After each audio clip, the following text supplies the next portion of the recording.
welcome in. Good evening. It is the Beast of the East podcast. Joining me in this never-ending loop of awesome band music is Vinny Hardy, and filling in for Israel Troupe in a pinch-hitting role while Israel sits in traffic after not getting us any deer. I was looking forward to the pictures of him holding the deer and maybe a shipment of venison, but it looks like that's not going to happen at least tonight. So filling in for Israel Troupe is Stephen Willis. What's up, guys? Welcome, Vinny. It's good to have you, man. Like Vinny's debut. It's his debut as a permanent co-host of mine. This is breaking new ground here. Hey, excited to be here. Appreciate y'all reaching out. Beast of the East. Looking forward to it, man. Appreciate y'all. We are beasts. We are a beast. That indeed. But we are on y'all's conference network in conjunction with the Believe Podcast Network, also presented by betonline.ag. It's Thanksgiving. We all know what that means. Football and turkey and plenty of naps. You'll be able to take plenty of naps while you watch the Cowboys and Lions probably. But if you bet on it, you might not want to. But it has you covered for the holiday season. There's more props and odds than ever before. So head to the new updated desktop or mobile website to sign up today and receive your 50% welcome bonus with the promo code BELIEVE. That's very simple, BLEAV, to receive your bonus. And it's not just football. BetOnline has pro and college hoops, NHL, boxing, UFC, and even your favorite Vegas casino games. Don't wait to take advantage of all the amazing offers available for the 2021 season. BetOnline, the fastest and easiest way to bet on all of your favorite sports. So, Vinny, the chat is blazing. We are ready to rock and roll, man. I'm excited. Look, we even got you the UK label. So if you want to follow us, it's right down below. If we're going to subscribe to us, it's right on down below. And wherever you're watching and however you're watching, we appreciate it. So let's get into it. Dan Mullen. He gone. He gone. Ooh. He is... I think at a certain point, Steve, you were saying he was trying to get himself fired. Well, he succeeded, I guess. Losing to Missouri will do that. Yeah. And getting trolled by Eli Drinkwitz. Okay. Before we get into the Dan Mullen got fired story, let's talk about that for a second. Eli Drinkwitz might be the worst troller in the history of trolling. That was such a bad staged troll at the end of the press conference. It was funny because of how bad it was. And that he's the guy that would like get into an argument and say, I know you are, but what am I? I mean, it's terrible. It's terrible. That's probably why they went ahead and fired him. Yes. That's hilarious, man. And I don't think I got a whole lot of stuff right. I did get it right that Missouri wasn't as hyped as everybody said they were going to be as far as drinking that Kool-Aid. But it's the two of those guys talking before the game was so forced and awkward. You know, you do your little chat at midfield before they even kicked off Florida, Missouri. It was just comical and weird and awkward. Both of those dudes, they're so alike. It's what you know. They're both real nerdy. Yeah. It's very bizarre. It's like it's funny. Yeah, it's like them trying to be Steve Spurrier, both of them, and they're like a C- at best. Steve Spurrier. It's terrible. They're awful. Now, Missouri is going to take 20,000 people to the Liberty Bowl. Now that they've got 6. Now they're going to travel like hell to that bowl game. And the bowl game that I am so glad that we get is Florida versus Florida State, both competing for a Birmingham Bowl level bowl and the loser going home. It is going to be the best scene ever. I'm taking Mike Norvell right now in the Florida State Seminoles over the Gators, but that game is going to be so sad. Absolutely. Our chat's blazing, Vinny. Guy Caldwell's welcoming us. Hate State Week. It's Fiber Burton now, Guy. So you gotta get with the program here. Napier, the next Gator head coach. We'll get into that in a minute. Cousin Eddie, great nickname. Great nickname, Vinny. I couldn't come up with a better one myself, man. It was freaking awesome. It's been a bad few weeks for me, Clark. I love it. I love it. With so many jokes you can go with there. Fits right into the upcoming holiday season, man. It's great. But we thought this dude would really, based on what he did. Look, I hate to say it, I have to say it. Based on what he did in Starkville, Steve, I know, but what he was on his grind, got them to number 1 in the nation. The state of Mississippi was top 5 in the country that year. Everybody just kind of assumed, well, now you put this dude in Gainesville. He's already been there as a coordinator. Forget one he thing. knows the lay of the land. He's gonna just take off like a rocket. He does you already recruit. Yeah, you took your shot at my Cowboys, Corey, about how we're gonna take naps on Thursday. But back, it was a shot at the Lions, really. Okay, but might as well be the Saints too. Hey, don't get me wrong, the Falcons are horrendous, so you can take plenty of shots there. Back when the Cowboys, back when Jimmy Johnson left to go to Miami, everybody just assumed, oh, he's just gonna give Dan Marino a running game, and it's gonna poo. It doesn't always fit stuff. It just the seemingly easy, obvious fits. Oh man, this is gonna work great. This is a can't miss. It doesn't always plan out that way. And another example just happened with Dan Mullen in Gainesville. I know he was in the title game last year, but from the Kentucky's perspective, he's the answer to 2 trivia questions. Who's the last, the Florida coach to lose to Kentucky in Gainesville for the first time since 1979? Dan Mullen. First Florida coach to lose to Kentucky in Lexington since 1986? Dan Mullen. So we appreciate you, Dan. You 2 for 2 with us. You good with us. I know you wanted a lifetime contract. Vinny, Dan Mullen ruined my favorite joke of all time. And my favorite joke of all time was the Atlantic will beat Kentucky or beat Florida before Kentucky does.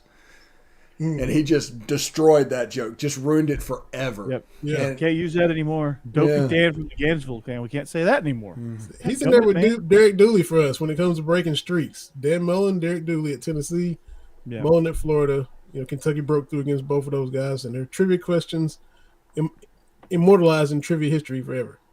That's so sad for Kentucky fans and Georgia fans alike. So hey, Vinny, real quick before we get started, what are you hearing about Mark Stoops? A lot of people just. It's a lot of guessing. The telephone game's in full gear right now. Yeah, it's about 80% false, but.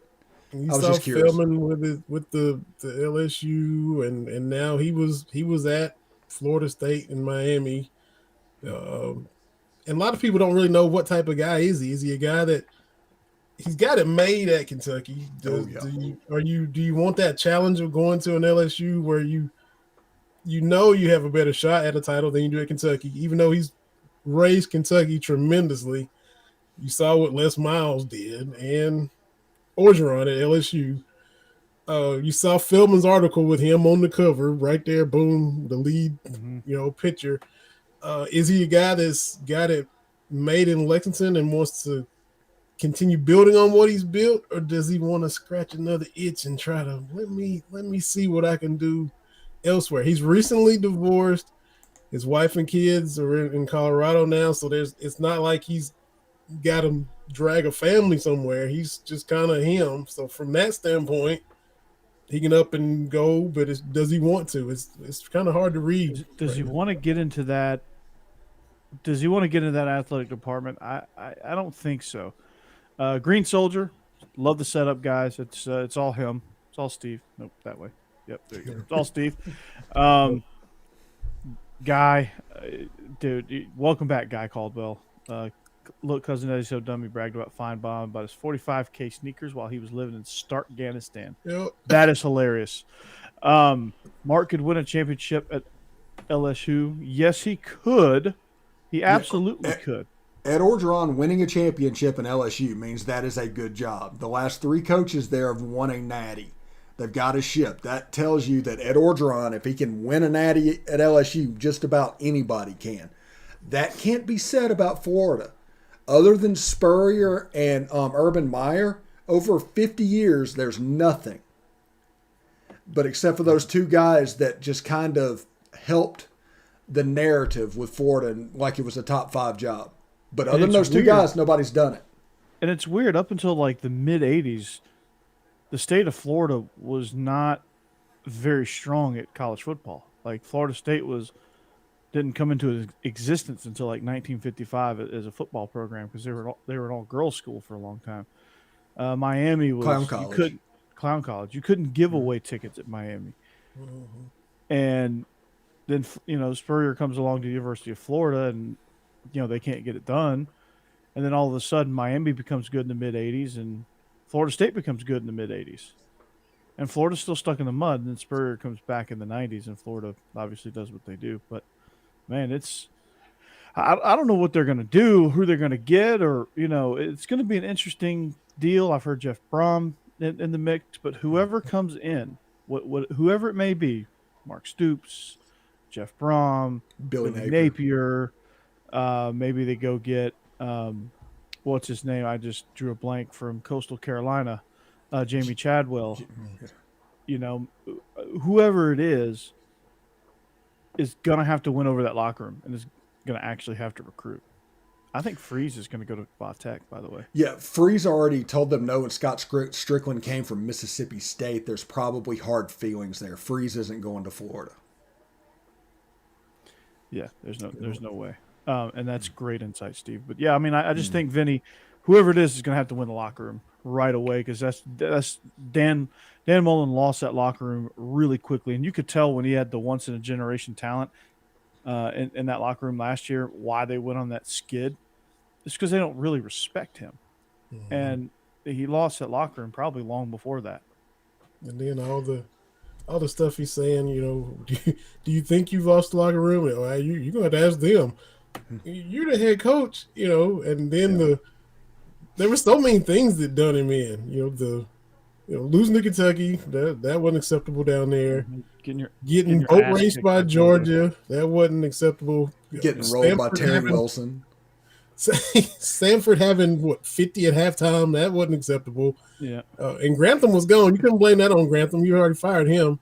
And there was just so many things. Then the comments about recruiting after the Georgia game, that probably done him in too. When Kirby went on that rant about you recruit, eat, sleep, breathe, recruit. When you're in a coma, recruit. And he's like, well, I talk about recruiting in the off season. It's in season. Now he said the exact. And everybody's like, what? Season, not recruiting season. That's what he said. Yeah, that's what me and Corey were talking about. Is he trying to get fired? It's like he's actively trying to get that buyout so he can go to the league. He's just done with college football at that point. He's going to go to the league. Lump sum installments. Just send it to me. Just send me my money. Offensive analyst at Bama. Nah, he's going to be the Dwight Schrute assistant to the head coach for Joe Judge. That's where they all go. Yes. Kirby did actually break them bitches. Yes. Maybe Dan Mullen wanted to be the head coach for the Tampa Bay Bandits. USFL. Yeah. He seems like a Houston Gambler to me. Yeah. Or Birmingham Stallion. He can do that in the spring while he's analyzing for Spurrier in the fall. Or not Spurrier, Saban in the fall. Right. Yeah. Well, maybe Spurrier. Maybe Spurrier gets another run at Florida. I don't know. Wow. Honest to God, whenever you have an interim for one coach, I would have asked Coach Spurrier to coach that one game. Oh my God! Just one time, go out there one more time with the visor against Florida State. You would get an effort that would be worthy of the legacy and probably enough of a bounce with the game at Florida that you could potentially win that game.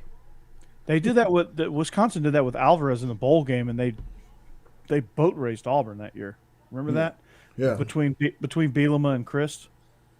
I ain't got nothing else to do. I just go ahead and throw it around against the nose like I did back in '97. That's what he'd say. He'd just step right back in and we'll just throw it around. See what Emery can do. We'll just throw it around.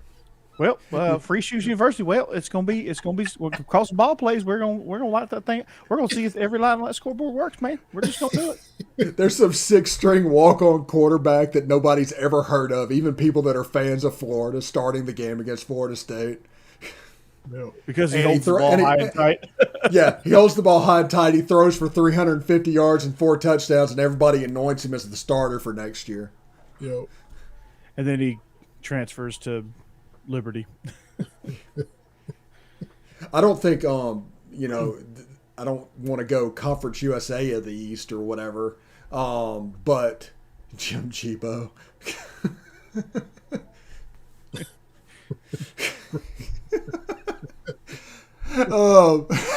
Completely forgot what I was saying. Hugh Freeze potentially, there's a chance he could end up at Virginia Tech. I think that might be a landing spot for him. And people have asked about him at Miami. 2 separate boosters, unprovoked, brought Hugh Freeze up to ask a friend about it, who asked me about it because I would know about him. So boosters are inquiring about Hugh Freeze even before Manny Diaz is gone. Well, the AD got fired at Miami. I mean, it's only a matter of time. Oh, yeah. For Diaz, it's over now. How sad is the state of Florida for football right now? Well, Florida State's bouncing back. You can see they're bouncing back. But they can at best do 6-6. The winner of this season in the whole state of Florida is probably UCF. And what are they? 7-5, 8-4. It's a weird kid that's my age to see something like that. Whenever you used to look at the top 10 and there was 3 Florida teams sitting in there. And now there's just oh, man, they're fighting it out for the Birmingham Bowl. No. And the R&L Carriers, whatever bowl, Louisiana Bowl, New Orleans Bowl, or whatever they call it. Freeport or whatever. Get boat raced by Louisiana. Jeez. Yeah, that's real possible this year. Sure, yeah. You could see it. But I hope Billy Napier chooses a better job than Florida. Yeah, I bet you do. Come on, Billy, go to USC.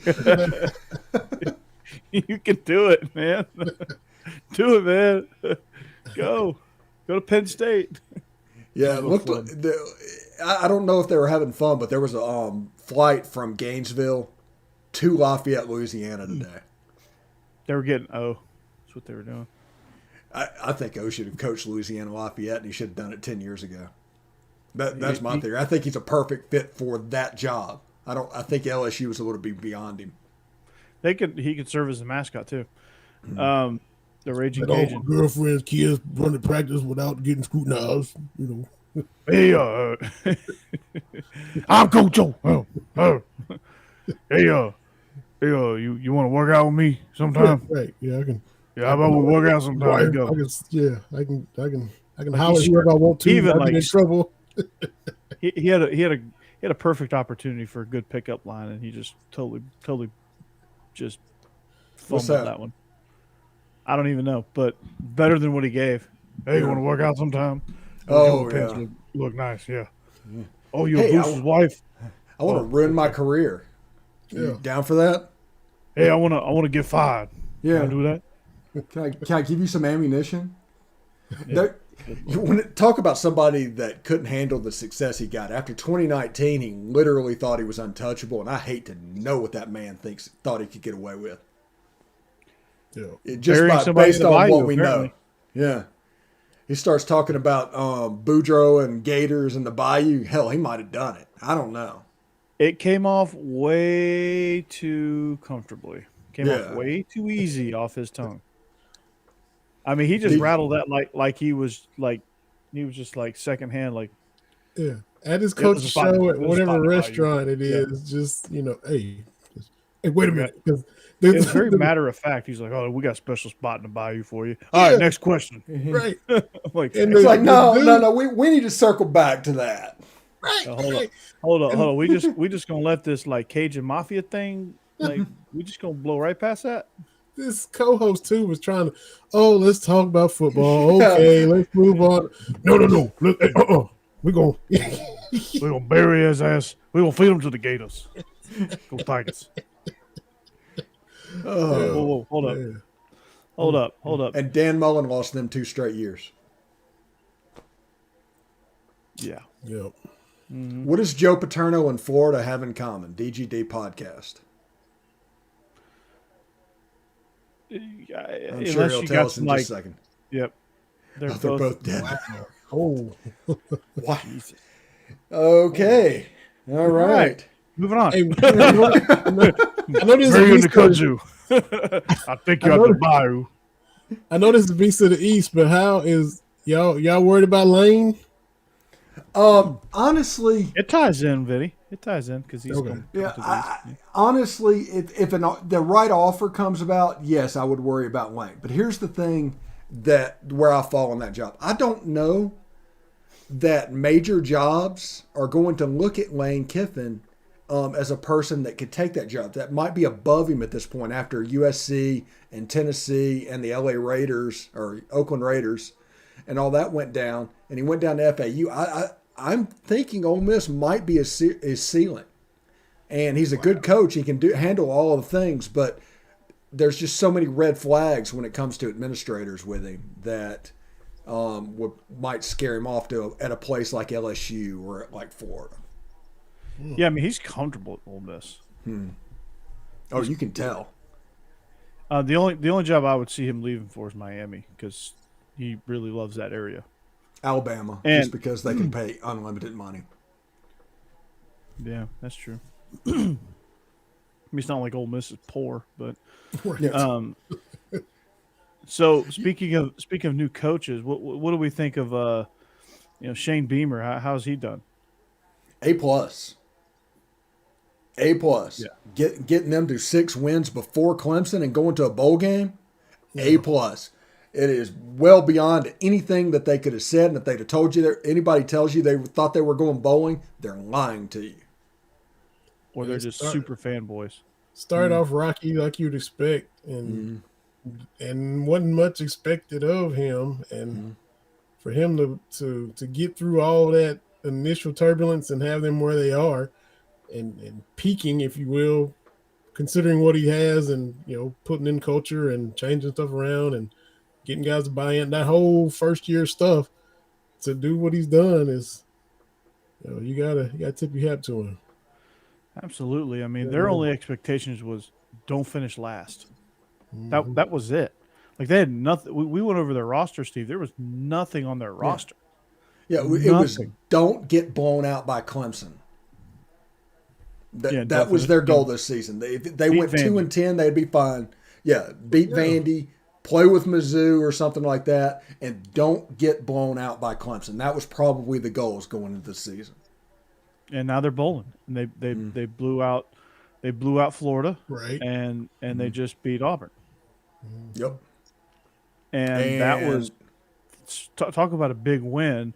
I mean, that was we got punched in the mouth early on, and we're gonna go right back at you, punch you right back in the mouth, and then pummel you is what they did. That defensive line has been lights out down the stretch of the season. Those guys have been amazing in shutting down teams' runs game. They were scary good up front.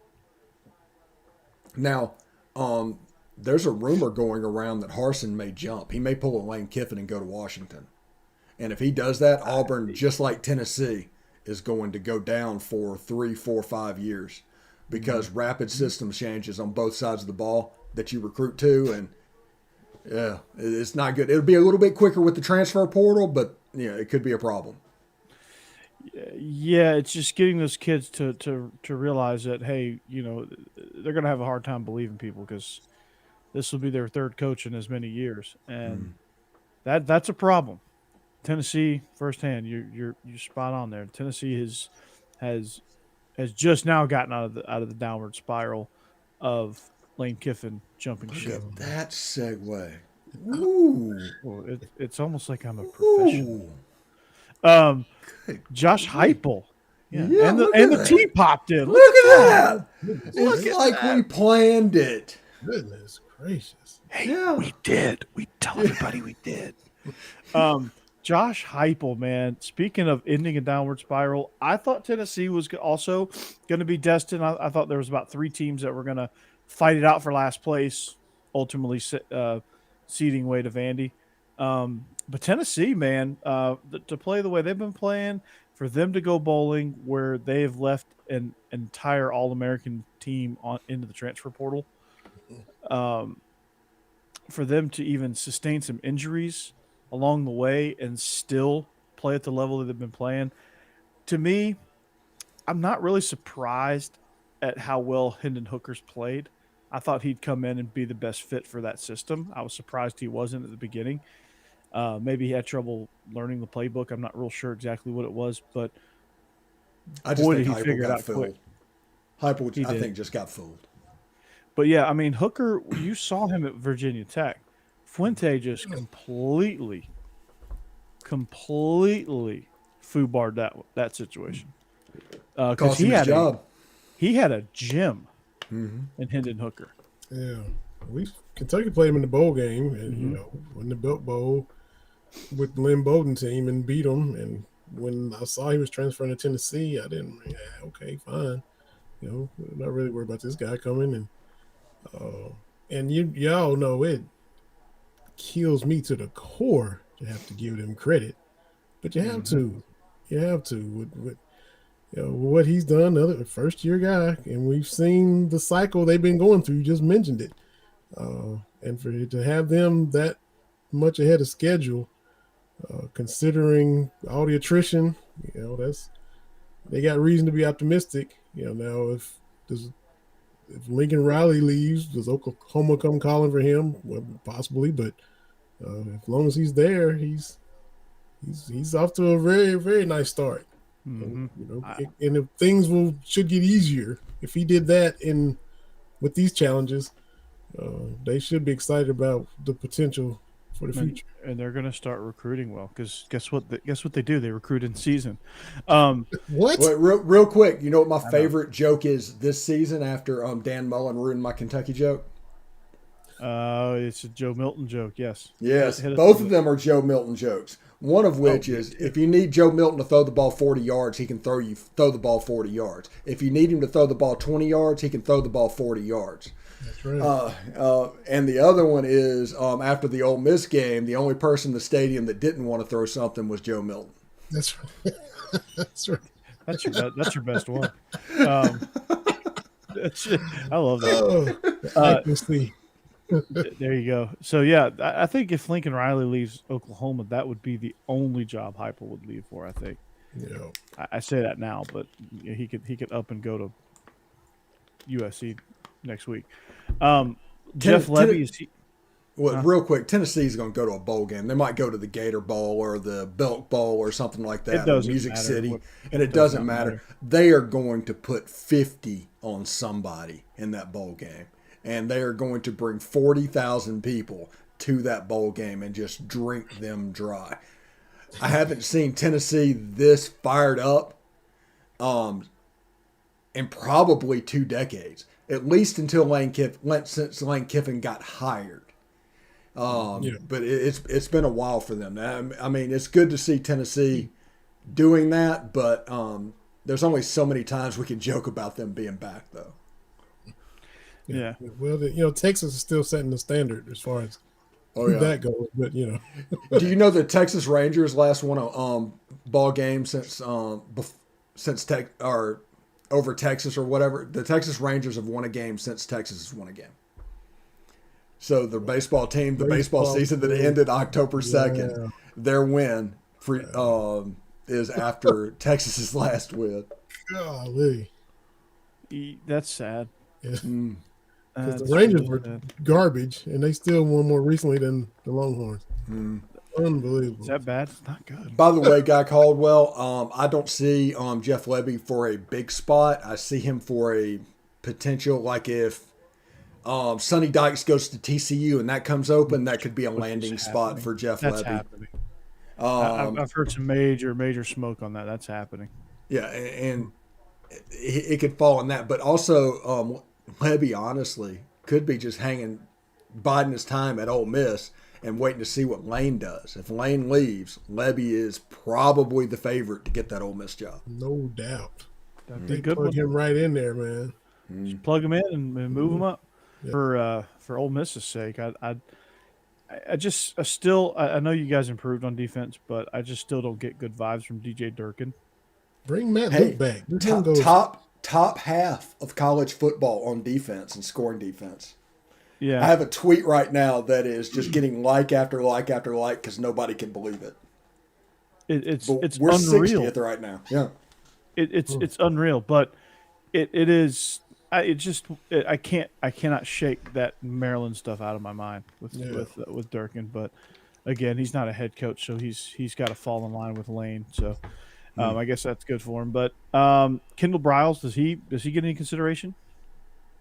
It's a similar type situation to Jeff Levy, honestly. I think his last name is going to hurt him a little bit, even though he may or may not have had anything to do with what went on there. I think it's at a certain level, schools do not want to hire a Briles just because of the perception. Because right now, let's just be real. Perception equals reality at this point. It doesn't matter if he was or wasn't involved. If enough people say he was. It's kind of like the who's the Rutgers coach in Tennessee? Schiano? That type's Schiano in Tennessee. Them going crazy about that just because he was on the staff at Penn State. I mean, it's fair or not. It is what it is. What it is when that situation kind of happens. You think back to a few years ago, Tyler Summit, Pat Summit, kid got in trouble with when he was coaching. It wasn't Tyler Summit did this. It was Pat Summit's son did this. It was still the stank still went on to her because of who she was, because her son was messing up.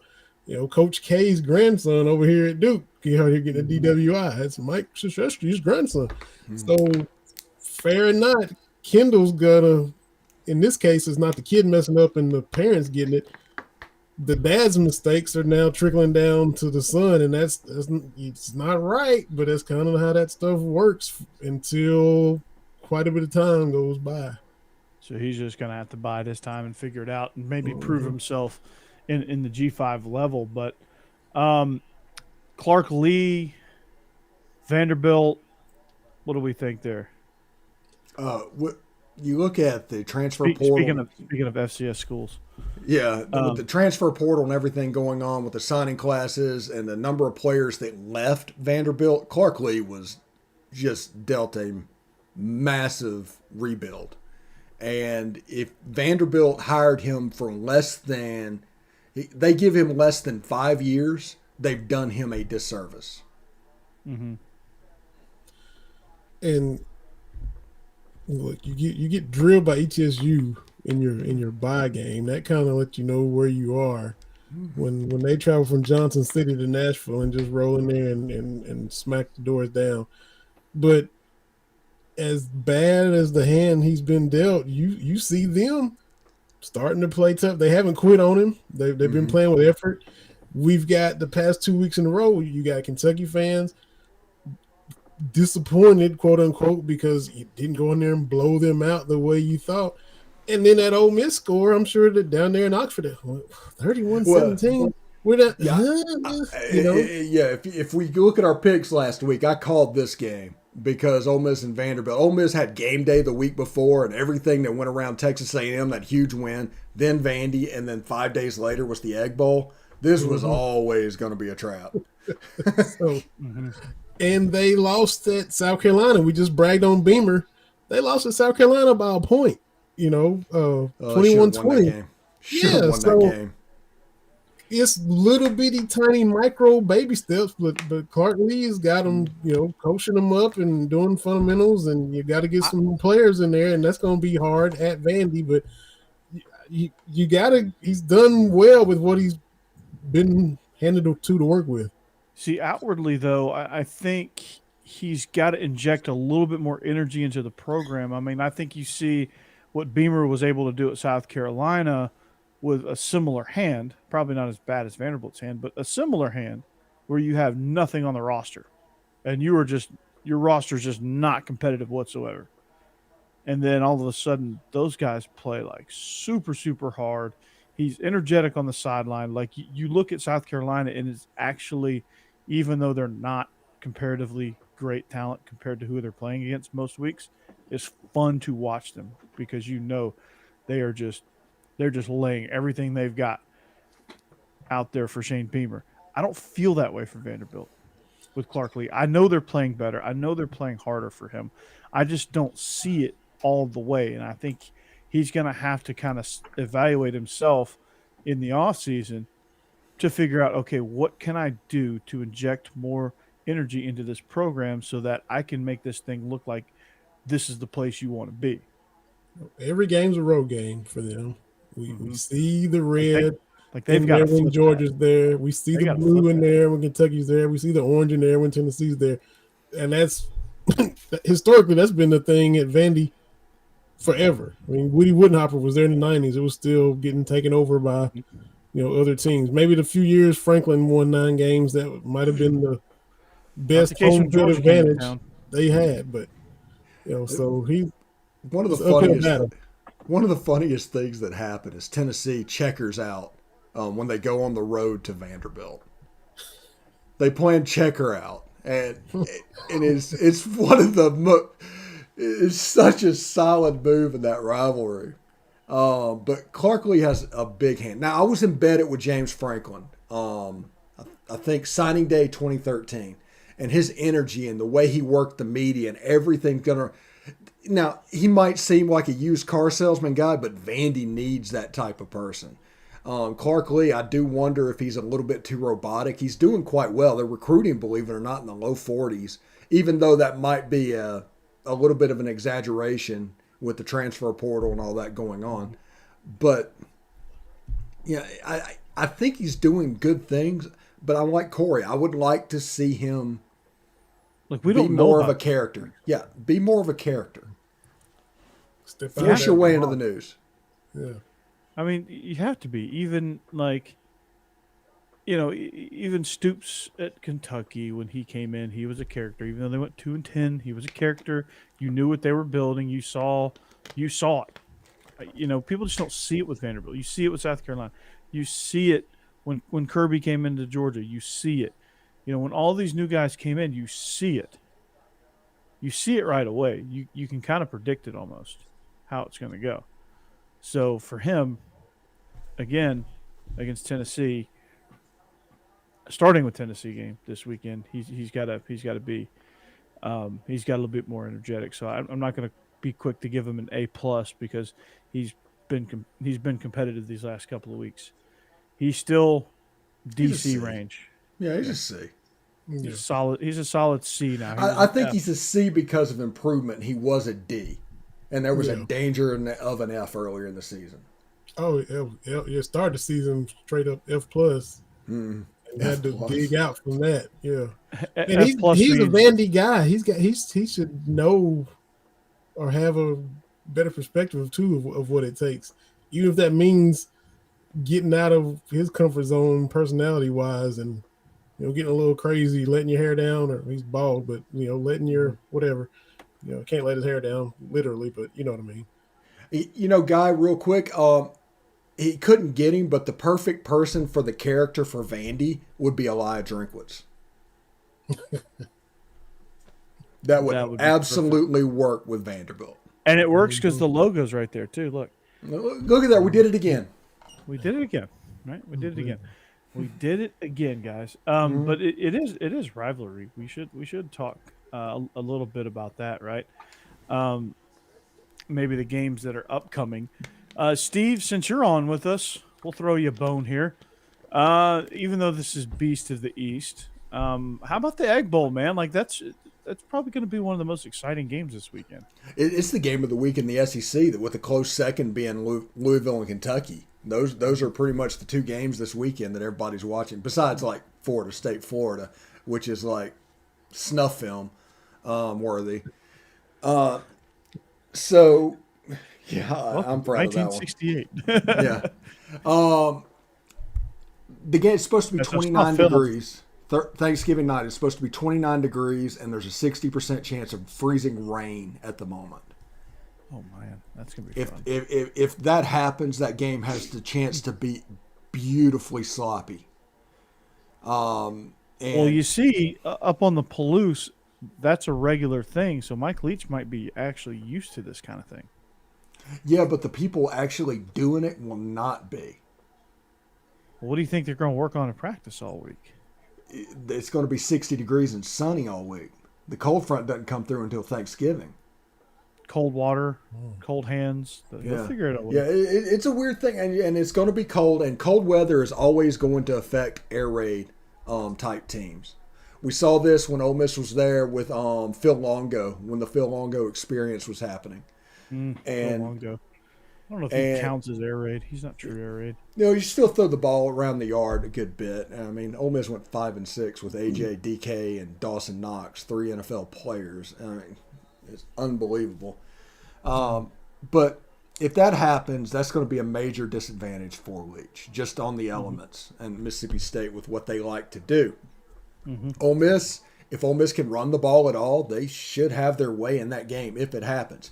If the weather kind of holds off and you just deal with cold, then you have a chance to see the tight game that we're used to in the Egg Bowl series. I think Ole Miss has the better team either way, but we'll see. I mean, weird things happen in the Egg Bowl.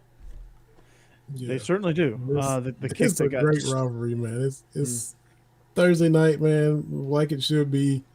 It's so much fun. Wake up from my turkey nap. I'll tune that one off. And enjoy it now, because in a couple of years that Thanksgiving game is going to be Texas A&M. Once that game comes back, it's going to get the Thanksgiving night slot, and Ole Miss and State will go back to Saturday, which CBS will actually love, because if Kiffin and Leach hang around, that's probably going to be next year's CBS game. The Iron Bowl is this year they're forced with the Iron Bowl, and they're like, I don't know. It's not very good. Their hands were tied with that, because like they signed that deal like they signed that deal at the beginning of the year. Dude, 4 running backs with 500+ yards rushing. Yeah, no, I get it. I get it. Four players with 500 yards rushing. One of those backs is Corral. Yeah, I get it. I'm not saying Ole Miss. I'm not saying Mississippi State is the better team. I'm just saying I don't know. They might be more competitive than you think in these weather conditions. Like, it might not affect them as much as you think. But weird things happen in this game. Yeah, I mean, expect the unexpected. You had a guy score a touchdown. They need an extra point to tie. He hiked his leg and did a celebration. The extra point was missed. Ole Miss lost. That resulted in the Ole Miss coach losing his job, the Mississippi State coach losing his job, Kiffin and Leach coming in, and then you look at all the assistants, like 32 coaches that lost their jobs, and all the change happened because Elijah Moore hiked his leg. It's the damnedest thing. Weird stuff happens. Matt Corral got into a brawl in 2018 with Mississippi State. You look down there, as Matt Corral having to play because Jordan Tomo dislocated a finger. He had a game to not blow his red shirt, and he got into a brawl in that game. And it's just weird stuff happens, man. It does. And when you have the evil genius in Mike Leach, he's not really evil, but you get what I'm saying. It's yeah. So that'll be a fun one nonetheless. It'll be fun. It'll be tight. I still favor Ole Miss guy. Don't get it twisted. All right. Louisville, Kentucky.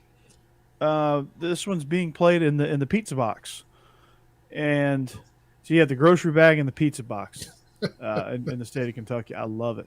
Papa John Stadium and Kroger Field. I love. Is Louisville? Is that house that Shaq built now? Oh yeah. The big board of director. My favorite commercial right now is where they do the Papa John's the undercover boss thing, to where Shaq is the one that comes in, and everybody's like, yeah, we knew immediately. He's wearing a fake mustache and a wig. He's playing up to it because he come in. Hello. Like, everybody's I love that commercial. Shaq. Man. So he has no shame. I love it. Yeah, his brand is perfect. He's like the fun director for Carnival Cruise, and I'm like, bring it, man. Absolutely. Just, kind of like, everybody knows, look, it's all about when you play teams for the most part, except for Georgia. Y'all been beating everybody down consistently, but If Kentucky and Tennessee play in September, is it different? Maybe Tennessee's not red hot then like they are now. Louisville is now getting pretty warm. I mean, Duke is terrible, but they're putting up a lot of points and they're rolling offensively. The Who else they rivalry is beat spicy. week before last? They beat somebody else a week before last. Yeah, Too. Syracuse, I think they beat them pretty They convincing. prevented Syracuse from being able to go bowling. Yeah, and Kentucky's just destroyed Louisville last year they didn't play, but the two previous meetings before that, it was 56-10 and 44 to something. Kentucky's won 100 and something to 23 the past two meetings combined. And the way the season started out, I mean, Louisville was shaky. They started off rocky, and Satterfield's kind of got them playing better. It looked like it was going to be another blowout, but now, we've seen Kentucky's secondary have a lot of issues. They're banged up front. Struggle with dual threat guys, and Cunningham is not Lamar, but he is still dangerous. He's a B like plus a shootout on paper. Whose offense buckles first is the way it looks right now, because it looks like it's going to be a high scoring game, and we'll have to see what happens. And we saw Kentucky trying to grind it out, and they had the ball for 58 minutes against Tennessee, and Tennessee had the ball for eight times and scored 8 times seemingly. And is it like that with Louisville too? I mean, if you turn the ball over, oh God, whoever makes the turnover, it's a lot of pressure on the offenses to get out there and score, because it's going to be trading punches all day. Yeah, absolutely. And this again, a team that's vastly improved in the second year under Satterfield. They started out the year at Louisville, and I was thinking, oh boy, Satterfield about to be gone. That App State magic is just worn off. Yeah, he was flirting with Carolina. He was looking at Columbia and trying to talk to them, trying to Petrino his way out of there, and they were wanting him to go because it was a mess. When you look at that opening game against Ole Miss, everybody like poo-pooed on Louisville, but that was back when you thought Ole Miss was a 6 or 7 win team. You didn't know that Ole Miss was this type of team, and I think Louisville thought that Ole Miss was that level of team, so they had to make. I think that was a blow to their confidence, because Ole Miss just went in there and just manhandled those guys. Just some embarrassing physical play and everything. It's like Louisville didn't look like they even belonged in that game. But I will say this, Malik Cunningham is one tough son of a gun. He took a beating that day and just kept coming. And by the second half, some stuff was starting to work for those guys. I don't know if he's going to be able to do that against Mark Stoops. They're very good defensively. But we'll see how that goes. All I know is the friendly confines of Papa John's Field or whatever. It's Chacaroni Field. Yeah, the Chacaroni Field is better than if this game was being played at the grocery bag. Absolutely. It won't be to the level of Vanderbilt, but there'll be a lot of blue that gets in there. I don't know how excited or interested Louisville is in this team. Maybe since they're kind of on the uptick, it maybe draws them back in. But Louisville is 50-50, sometimes 60-40 Kentucky. You go there, you see a lot of blue. You go downtown, you go out in the city. It's a good mix of Kentucky and Louisville fans. You see your red there, but it's still a lot of blue in Louisville as well. And of course, you got in the rest of the state. Where I'm from, southeastern Kentucky, you don't see any Louisville fans at all. It's like seeing a person with 3 heads if you see somebody in Louisville walking around out in the rest of the state for the most part. But it'll be a lot of blue there, which is going to be nice. But it's not going to be a pushover game like you thought it was going to be at the first 2 or 3 weeks of the season. No, not at all. And I can't really see because there's some stuff in the way. But how likely to pivot a little bit? How likely do y'all think Cincinnati makes it into the top 4 if they are undefeated? So, they're in. We know that got to. They got to go undefeated. Yeah, they're in by default because teams just keep losing. because there's some carnage that's still left to happen. Michigan and Ohio State still have to play. Oklahoma State. I mean, Ole Miss has a chance, a legit chance, to finish the season if they win their next 2 games to end up on the AP top 5 because of the carnage that still can happen. And they're 8th in the country now. But, yeah, it's one of those things. Yeah, Cincinnati gets in if they're undefeated. They've earned it at this point. They've got to win over Notre Dame, who's 6. Yeah, 2 years in a row. So if that, and we shouldn't even be saying 2 years in a row, but we're using 2 years of a body of work for them. If they can't get in after that, when are they gonna get in? When they expand, I want them to get in. Right. But I want them to get in. Be either. They put them on in there, and if they get smoked, they'll do better than Notre Dame, who's gotten in there and always gets destroyed. I believe. Oh yeah. They played Georgia tough last year. They that wasn't a playoff, but still their bowl history is better than Notre Dame's the past couple of appearances. Yeah. Mm-hmm. Whoever gets in the 4 slot is going to take a beating. Yeah. It doesn't matter if it's Oklahoma State, them, Notre Dame. Whoever gets that 4 slot is taking a beating. It might as well be them. Also, everybody has made excuses for last year's Peach Bowl, but right now it's pretty easy to look. If you're 1-4 going into the championship, it's a rematch between Cincinnati and Georgia. Now, I think Georgia's going to boat race them, but that'll at least make intriguing storylines. Georgia, this year, they're like, we're going to beat you like we should have beat you last year. That's what it'll be. But, because they'll have their full complement. Not to make excuses, but they'll have the full complement of people. But I think Ohio State has proven to the committee that they're in. All they got to do is take care of business this weekend against Michigan, which they will because they own them in that series. I think it's them.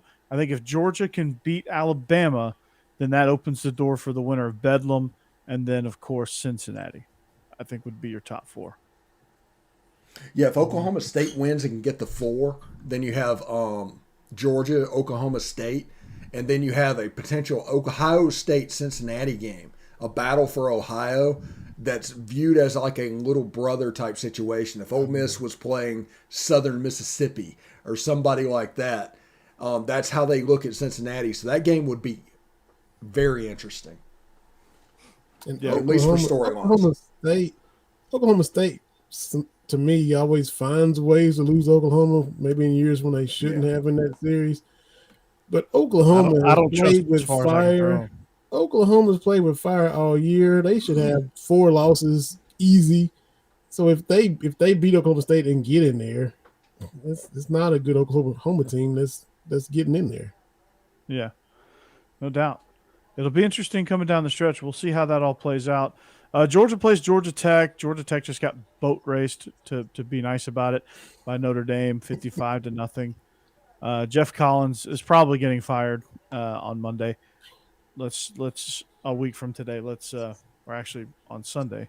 Some Waffle House buyout money. Yep, he'll carry his Waffle House cup into his next job at Kent State. South Carolina, Clemson. Well, that game, just real quick before we move on, that game is going to be 41-3. It's not going to be as big as Georgia fans are probably going to be happy with. It's not going to be a complete whitewashing of Georgia Tech just because this has a chance to be the old school Kirby Smart, Nick Saban type murder ball that they used to play, to where it could be 41-3, but it feels like it was 80-0. Yeah, let's just 41-3. Let's run the clock. Let's just get out of here and focus on Bama next week. Exactly. Is exactly what's going to happen here. Yep. Clemson, South Carolina just got real interesting. Clemson, huge win over Wake Forest last week.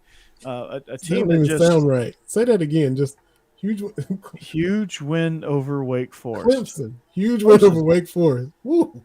Yeah, huge upset win over Wake Forest. Does that not sound weird to you? That's why I had to have you say it again. Yeah. And Wake Forest just couldn't stop turning the ball over. Clemson's defense really stood on their head. But this game's an all-out war too. I mean, this game could go either way at this point. Clemson again, just not. They still. I mean, they still, even with the red zone opportunities, it just still felt very clunky in their game against Wake Forest. They just don't have a quarterback. DJ Ungulale is not the guy.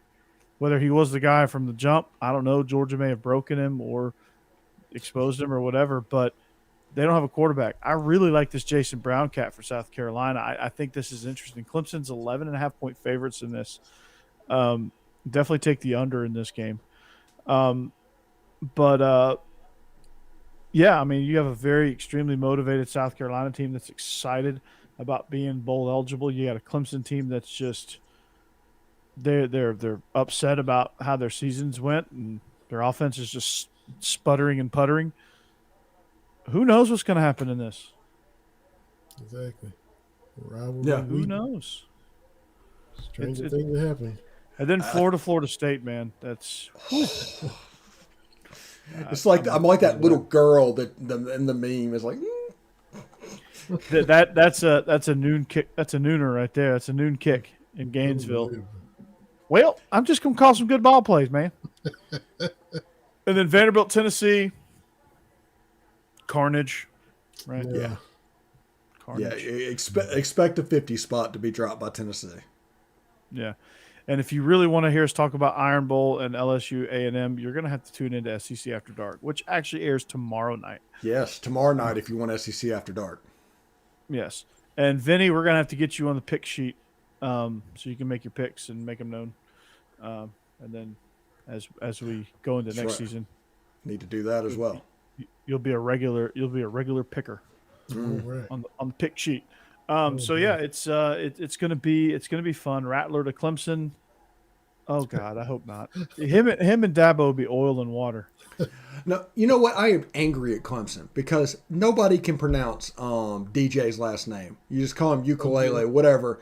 Nobody can pronounce that. He gets hurt early this year, and I have okay, I get to talk about this guy, and there is no chance of pronouncing his last name. I called him Pocahontas. I called him Pocahontas at one point. Yeah, it's like what? Y'all are doing this on purpose. No. Yeah, they can't go from Ungulale to Rattler. It just can't happen.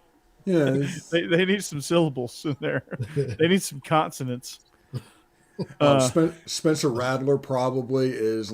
Ole Miss is either leading or way up there in the race Don't for do it. Spencer Rattler. Don't do it. Don't It's do only it. for Don't- 1 year. Arch is Don't coming do in it. 2023.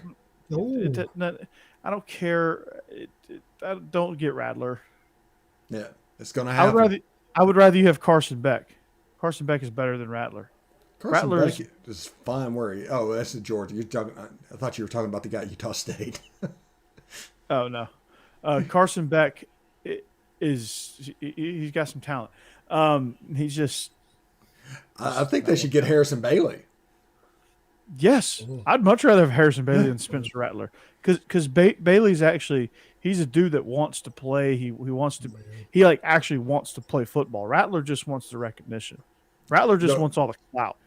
The real life, the probable because they're going to take a quarterback transfer, but it might be Miles Brennan. I think that is fairly likely there. Who wow. Miles Brennan, to where? Ole Miss. See, I would love that. I would take me over Spencer Rattler. I think Spencer Rattler needs a reset. He needs to get out of Oklahoma. Once he realizes that it's kind of that last chance you type thing that you have to deal with is like, hey, if I need to make NIL deals and everything that was going on, I need to straighten up and kind of start to do this right. And they did this with Matt Corral because Matt Corral, like I explained to y'all, in 2018 got into a brawl. Just straight got into a fight on the field. And his mental acumen just improved over time, and eventually, he became what he was. Who's more broken, DJ or Rattler? Rattler's just built that way. Ungulale's more broken. Rattler's just built that way. Rattler is it just you don't want him. Yeah, let's talk about how much Travis Etienne was underrated at Clemson. Oh God. Yeah, Like they have no running game there. That doesn't help. Yeah, kind of like old school Georgia, kind of like Terrell Davis for the Broncos. Is that what we're talking about, Corey? Mm-hmm. Just how important he was for Elway, Yep. CN for Lawrence, And you even don't through it realize all. until they're gone, and you realize, oh crap, this guy actually did everything. Yeah, threw that old dog in here for you. TD. TD, man. My salute. I love it. Yeah, the ETN, man, that guy's the real MVP of that offense. Him and T-Law, but also, I mean, they took some hits on the offensive line as well, and they had a hard time replacing those guys, and they haven't played as well up front. And eventually that defense was going to fall. If you struggle that much offensively, eventually that defense will fall. Yeah, you can't be. I mean, this is like Georgia in 2019. Like Georgia's defense in 2019 was outstanding, but oftentimes it would collapse late in games because the offense couldn't move the ball. Same in 18. Like it collapsed in 18 in that LSU game because they just couldn't put points on the board. Yeah, the only way to beat Georgia is to hold them to 14 or fewer points. Yep, that's the only way you've got a chance. Yep. Which Monken's got him rolling now. I do worry, and we'll probably talk about it going into the SEC championship game or whatnot. But I think Stetson Bennett is a trap, and they've almost waited too long. And now JT, you can't do it. Stetson's going to get the try, and he's going to get a chance to do it. And I think that might be a trap. It might behoove Georgia to drop that game to Alabama to get them ready for the playoff. Now, nobody wants a loss, but it is what it is. It is what it is, but nah, I think Stetson's got it this time around. Why not? That's the problem. That's the trap. That's the trap. I mean, I can't control it. I can't play JT Daniels, so I might as well just root for the guy that's in there, I guess. I mean, I would definitely go with JT, but Bennett's got. I mean, it's weird, but Bennett's got some sort of it factor. I don't know what it is. But the fact that nobody in the SEC plays offense to the level that Georgia played that can threaten Georgia. Alabama can a little bit if Bill O'Brien can get the hell out of the way. If he looks up from his play sheet and realizes there's a football game actually happening in front of him, he could. Because Jamison Williams is ridiculous. He's a cheat code.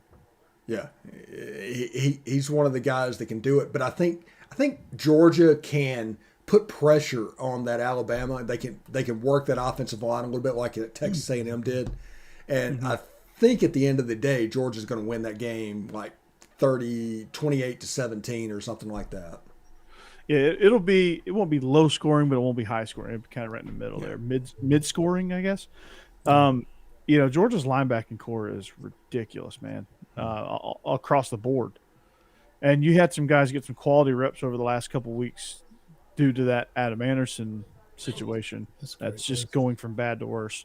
Yes. Without Jamison Williams and Bryce Young, Alabama's a 3-loss team. Oh, easy. Just take those two off the roster, and that's very un-Alabama-like. Yeah. Easily. They don't beat LSU without those guys. They certainly they don't beat Ole Miss either. Yeah, and then there's another game in there they're flawed this year, so more so than we've seen from Alabama in a long time. It's some all the depth and talent, but they may not beat Arkansas without those two guys either.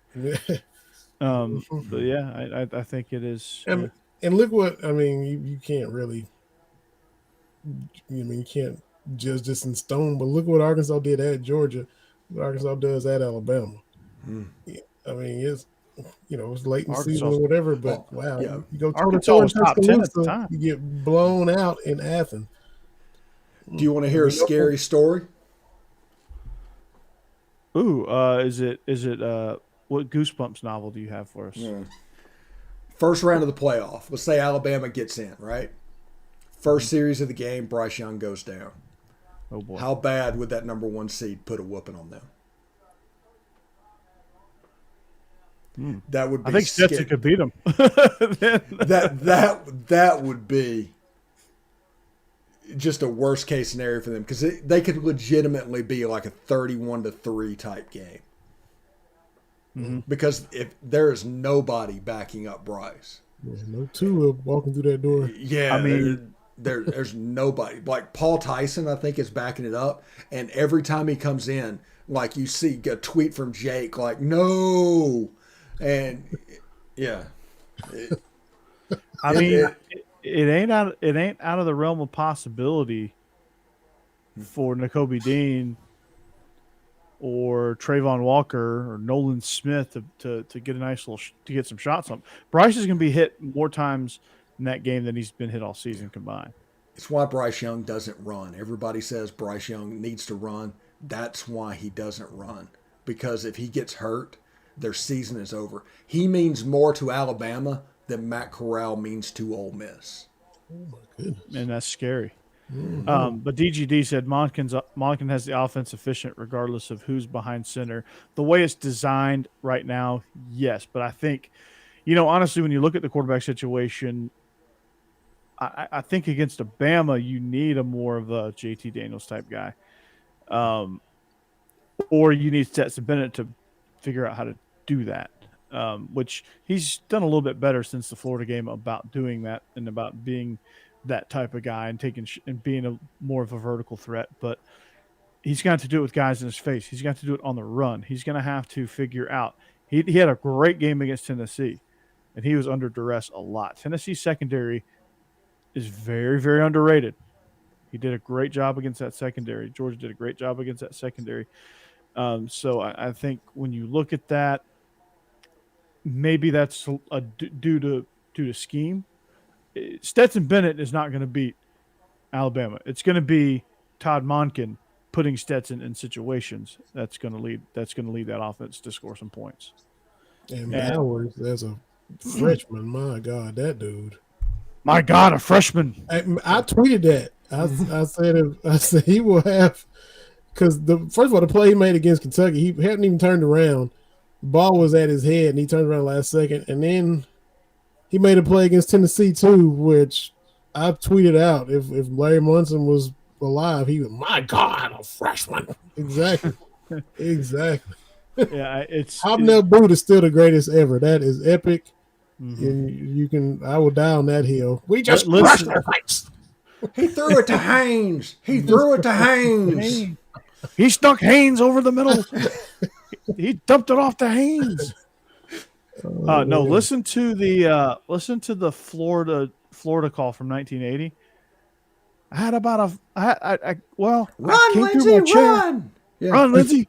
It was I came about through a 2-inch folding chair. It was a metal steel chair with about a 5-inch cushion. I broke that.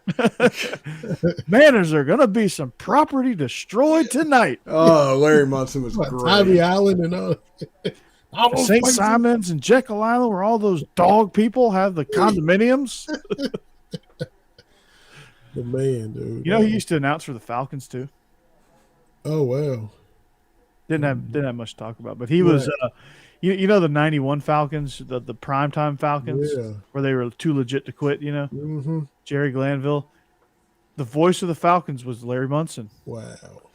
Yeah, underrated. Now, Michael Haynes, not Veron Haynes, was one of the star receivers. So he could say he threw it to Haynes. So he had plenty of practice with the Haynes. He threw it to Haynes. Chandler and all those guys. Jack Crystal at Mississippi State was just fantastic. There was a game that something happened, and at the end of the game they did a sonic drive of the game, but the game was so bad. This is back when Mississippi State was pretty horrible. And he's like, the sonic drive of the game will be my trip home to Tupelo because this game isn't worth talking about. and it's like, whoa, you just said that on the air. And it was just fantastic. And Jack Crystal would do the other thing. If Mississippi State was losing, he would never say the score. So you'd never be able to figure that out. You had Kaywood Lefferts, who I grew up with. He was from the same county I'm from, so the whole state loved him. But where we were from, he was even more revered, if that was even possible. But yeah, he was more classic. And if they were playing bad, he didn't hesitate to be critical. But he was 40 years was football and basketball. Turn the TV down and turn him up like everybody else does with the voices they grew up with. Okay, what level was that for Kentucky? Yeah, other than like 1 year of like 1987 or something like that of Tom Stocker, Ole Miss like went from Stan Torgerson, which goes back to the 50s, to David Kellum, who's calling games now. Is really those two guys. I mean, it's pretty cool, that community that is the radio voices. Yeah, and it went from Munson to Scott Howard, which Scott Howard has some classic ones too. Like his first full season, Scott Howard, he called the Alabama overtime thriller in Tuscaloosa. That one was fun. All the Florida games were fun. Anytime Nick Chubb would score, he would say it's Chubby time. It's Chubby time. Like, whoa, dude, take it easy. If you listen to Believe in Georgia Dogs, you hear a couple Scott Howard calls on our intro. Sugar Bowl, Sony Michel call. That'd be the Rose Bowl. Sony Michel call, maybe. Or Sugar Bowl. Or Rose Bowl. Or both. Stan. Eli Gold is a modern classic, yes. Yeah. Touchdown! That's actually a decent impression. Well done. Touchdown! Alabama! Yeah. And then you have Rod Bramlett, Man. legend. Poor Rod. Auburn's gonna win the football game. Oh, I love that. Every now and then I'll just randomly start saying that. The kick six, one of the greatest calls ever. John Ward at Tennessee, give him 6. Into the checkerboard. I mean, classic. I mean, Vanderbilt, forget Vanderbilt. Joe Fisher, I think, is still there. I just only know him because Tom Leach is the voice of Kentucky now, and he's got a radio show he does every morning. And whoever they're playing, he usually get the other radio voice and do a segment of radio with him. So I've just heard him talk to Joe Fisher. I know this was a bad thing, but how was the radio call? I know you've heard it for the Music City Miracle when LSU pulled that off. Oh, The Bluegrass Miracle. Bluegrass Miracle. Sorry about that. 04. Was I listening on the I radio? could tell you the Music City Miracle while he thinks about it. Right. With Mike Keith. You want to talk about a good Keith radio was going announcer. too. Yeah, that's what I was thinking about. I was like, wow, it was something else. The immaculate deflection when the wind blew the kick back. There's so many things, especially during rivalry week, because they were just so amped up during rivalry week. That's Kentucky Kevin football. Butler going to kick it 100 million miles. Kevin And that was Butler. what, his one bar face mask. Pride of Vince Dooley. Look at the sugar falling out of the sky. Look at the sugar falling out of the sky. Or just him imploring the defense to hunker down just one more time. Hunker down, dogs. Hunker down just one more time. Come on, dogs. All you need is just one more. Hunker down one more time. That's it. Yeah, I don't think I listened that day, but everybody had their foot over the fence to storm the field, and then we just had to walk to our car. Guy Morris, the coach at the time, had already I was about been to ask the chatters the trivia question. Who was the head coach at Kentucky? Oh, my bad. Yeah, they'd already dumped him, doused him up, and it was ready to celebrate. And was that the Pillsbury Throwboy? 04? No, that was 02. Okay. He was already in the. No, I think I was. I think I was still in high school. I don't think I was a senior. 04. The Bluegrass Miracle? Yeah, 04. No, wasn't it? What? No, it was 02. No. Wasn't it 02? Wasn't it Marcus Randall? Yeah, it was 04 Marcus Randall to early Doucette. That was Jamarcus. Yeah, So I think that was Russell 02. 04. 02, yeah, it's got to be 02 because I wasn't there. Because 04, it was Joker Phillips, right? No, Was he the head coach? there. No, Phillips was. No, it was no. He It was was. like 09 to Guy 12. says 02. Yeah, I think it was 02. Let me look that up. We're just sitting here talking about SEC history. This is pretty great. Bluegrass Miracle, November 9th, 2002. Yeah. Oh, my bad. I was a freshman at Georgia. Guy was on it. Good call, Guy. Well done, guy. Mm-hmm. Well done, guy. It sounds so condescending when we're like, "Good job, guy." If we're Canadian, yes. Hey, good job, guy. Or from the Northeast. Hey, buddy. Hey, buddy. Hey, if you wouldn't mind looking that up, eh? What's that all about? Hey, we're not talking about puck here, eh? I wonder if that Bluegrass Miracle is actually, if you just truth serum Nick Saban for the game that he remembered most, the thing that was most memorable. I wonder if that Bluegrass Miracle is up there. It's got to be. It's got to be. I think he would. I don't think it's a truth serum. I think he'd tell you that. Yeah, just is something that always just stands out. Yeah, I think he. I think he would. Yeah, probably. Yeah. Kicking the gut. Sorry about that, Vinny. I bet you didn't know that we were going down a Bluegrass Miracle rabbit hole today. Hey, UK. There he is. There it is. We did it again. Hey, again. Vinny, welcome. We're gonna kick you a few times. Yeah. It's your initiation. Bluegrass Miracle, motherfucker. Got a lot of Cody. We got a lot of Exhibit A's for Cody. that. For It's Kentucky Cody for a long Caldwell. time. He goes by Cody. Yeah. Okay. Now we know that. You'll have to tell me that like 7 more times, Guy. See? Cody. Guy. Hey, guy, you have to tell me that more. Yeah, you can. We can talk about the prayer at Jordan-Air. That's not a fun one. Oh. They did that, and then the next week did the kick 6. Think about how charmed you have to be for that to happen. That's like once in a generation play that happened in back-to-back weeks. Yeah. That's ridiculous. One was aided by a freaking bonehead. Like, all you have to do is just slap the ball down, and 2 guys tried to go for an interception, popped it straight up. Who was the defensive coordinator for Georgia that year? Was that Van Gorder? No. Oh, is that Ty Grantham? That was It's Todd Grantham. Ty That was his Grantham. last year. Because Pruitt came in the next year. Was that 3rd or 4th down when that pass was completed? Oh, it was fourth and about a half a mile.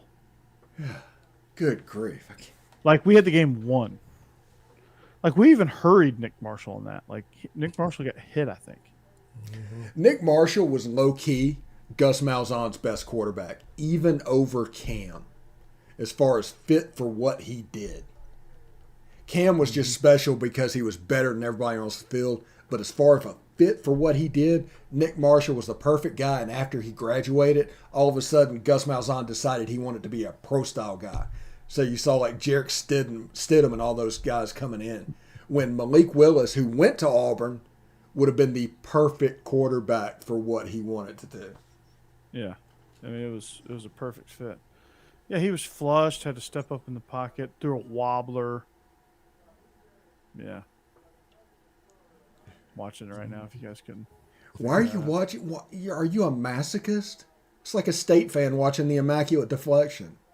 Yeah. Or the stand with Mississippi State had like 15 plays inside the 5-yard line and couldn't score. If something weird happens, Ole Miss wins the game. State only wins if it goes kind of chalk. But if something bizarre happens, Ole Miss is going to win the game. That's just the way it's always worked. Now I'm watching November 16th, 2002 to win the East. Which looked like the Miracle of Jordan-Hare. The dude just got mossed in this one. Oh, that was the Georgia Auburn game. Mm-hmm. I thought you were on. I think that was the same day as the Bluegrass Miracle that popped up, like the Miracle of Jordan-Hare. Yeah, no, this is Green to Johnson to win the East. I was a freshman. My God, a freshman. No, dude just got mossed by Michael Johnson, who was like the 4th string. We had some injuries this particular week, and just got unbelievable production out of Michael Johnson somehow. Yeah. Well, we've been doing this for now like an hour and 20 minutes. We probably should wrap this up. Yeah, let's wrap it up. We're going down like I'm watching YouTube. Yeah, we're going down a rabbit hole where we could be here 2.5 more hours. ADD is blazing at this point. We've done seen this Missouri logo about 100 times. I hate that logo, by the way. I hate that logo. The M on their helmet looks so much better. I like the logo, but not on their helmets. I like the big M. I don't like the logo on the rock field either, but there should be bleachers like a normal stadium. That's kind of dumb. Anyway. And they paint it every year. It's like it'll be a cold day in hell before I recognize Missouri. You know? And the tradition, Tyler Beatty got to take a piece of that, one of those rocks. That was what they gave it to him after the game or whatever. And it's just really that and Vandy. Vinny does not hate Missouri at all. I don't mean to take us down another rabbit hole. But just a big rock quarry with an M logo full of white rocks. That's just come on. It seems like it's about to be a therapy session that they paint. It's like, come on. It's like, how far away is Leavenworth? Because that's one of the things they make them do. That's where you go to make little rocks out of big rocks. It's not even comfortable to sit. Not even grass. You can go to a minor league baseball game and sit in some grass in the outfield. You got rocks behind them. I went to an Ole Miss baseball game back in the mid-2000s before they expanded and sat on a hill that was about that steep. And that was one of the most uncomfortable games. That was for like a Texas Super Regional. And there were people that had ways to make it work, but it was terribly uncomfortable because you were always worried about sliding down. And that Missouri situation looks more uncomfortable. Yeah, it does. You got to rock in places that you don't want to rock. But big question. There is a pun in this question. Big question. Who was the quarterback in Kentucky when Eli was at Ole Miss? There's a nice pun that gives you a clue. Pillsbury Throwboy. That's it. I almost wore that shirt. I got a Hefty Lefty shirt that I have to wear it for the next episode. Yep. And J-Load was the backup quarterback for Eli with the Giants. Yeah. Got a ring and everything. Mm-hmm. That's right. Old J-Load, that is if we didn't run you off with the Bluegrass Miracle talk. Yeah. Welcome. Don't arrest us for hazing or whatever. Nothing happened. What are you talking about? Nothing happened. All right. Stuffed in a garbage can, taped upside down, and thrown into a locker or nothing. No, you didn't get the cold tub treatment. We're good. We did not tape you to a goalpost and throw powder on you and popsicles. We did not do that. We didn't do that. So that was somebody else. Powder and popsicles, huh? And Gatorade. Yeah. That's what they went to the Colts after they. Did he go to the Colts after that? I believe so. So did he back up both Mannings? I think so. I think so. He went to Indy. I think so. Well, anyway, that's going to do it for us here at Beasts of the East, man. It was a great fun. I don't want to say first episode because we've been going for a little while, but it was a great reboot episode. Real quick, before we get out of here and shut it down, we need Vinny, since he's on the show, to tell us about Kentucky basketball, because you have to have a Kentucky basketball talk at least a little bit during this show every time, because he's a Kentucky guy. Well, that's right. We historically bad last year. This year they can't do anything but improve. Tonight's game was streamed against the Albany Great Danes, so the fan base was ticked off because you couldn't even find it, and the whole thing that they're going to now, which is just the change that the world is in. But a lot of turnovers, and they end up winning by 20, and it's a whole run of games against inferior teams right now. You played Duke, got beat by 8, a bunch of inferior teams. You got some harder games coming up. You got Louisville, Notre Dame, Ohio State coming up. So it's that little stretch now. Not really great games, just kind of tune-up games to kind of get everybody on the same page. And that's where we are, kind of in the middle of that right now. So, you got there, and this is a veteran team too, except it's a bunch of guys from the transfer portal, so they got to get used to playing together. This is an old team. It's not a bunch of freshmen like normal. You got Kellen Grady, who's a senior from Davidson. This is the oldest team Kentucky's ever had. David Mintz is like 24. You got a bunch of 23, 24-year-olds playing for Cal. That's never happened. So now you just got to get all the experienced dudes on the same page. But it's a veteran squad, not as big and as long as normal. You know, Oscar Sheboy transferred from West Virginia. He's like 6'9". He rebounds like his life depends on it. They're a little light in the post. If he gets in foul trouble, it's kind of like, what are we going to do? Because Cal really still hates to do the 4-guard thing, but he might have to more than you think. They're going to shoot the rock. They couldn't throw it in the ocean last year. They go 6-8 minutes without a bucket every game. At some point, a scoring drought was coming. They got a bunch of shooters in. Wait, are we talking about Kentucky or Georgia here? A Severe Wheeler from Georgia, too. Thank y'all very much. He's running the point. He threw the inbounds pass that beat Kentucky last year in Athens.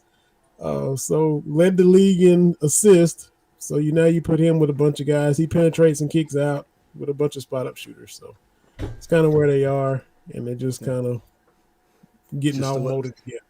Just to let everybody know, we're covered for basketball season too. Yeah, we got the Kentucky angle covered. Also, I saw Tennessee beat the hell out of North Carolina the other day. After getting stomped by who beat them down the day before? Villanova. Yeah. But they did bounce back against Carolina. So I give them credit. Had to give them credit, but they did bounce back. So good for them. Well, there you go.